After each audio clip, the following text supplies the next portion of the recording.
Well, if you were wondering what Tom Holland's Spider-Man would look like if he was wearing Eddie Brock's film symbiote, well, the good news is we got our first look. So let's talk about the source and maybe what was going on here with this suit and the plans and what could happen.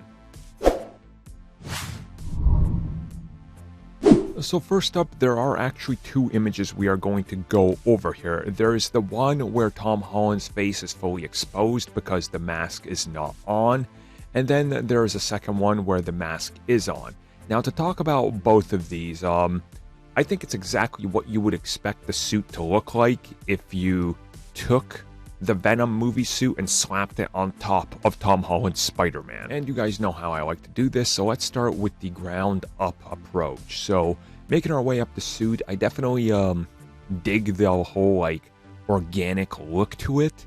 That looks like a great translation of what you would get if you just took the suit and put it into the MCU. The logo is a little weird, and those white veins all over it are a little weird to see in an MCU version of the suit, but again, once you see it in motion, I think it would have looked better.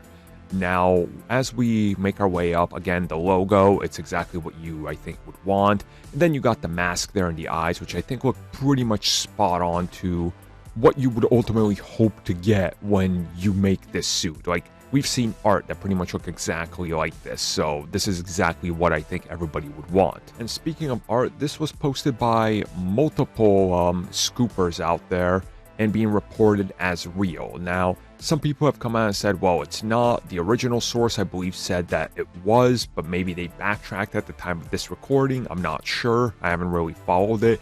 Either way, though, even if it's real or not, I think you gotta understand that they did concept art like this, guarantee you 100%.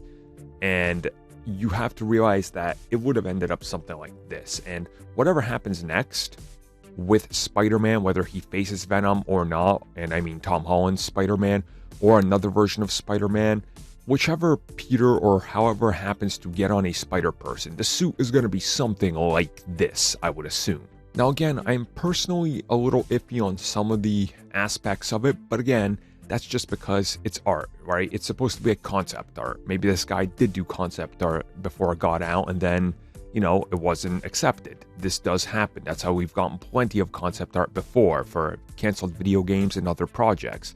But I do overall think that it looks good. I think, again, if you see this in motion, I think you'd completely go, yep, that's it. That's a winner. Like, there's nothing I got to question about it, which makes me think that if they ultimately end up using this design, that it will look good in live action, and I do like this approach. Something slightly a little off, like I said, but overall, very satisfactory in my opinion.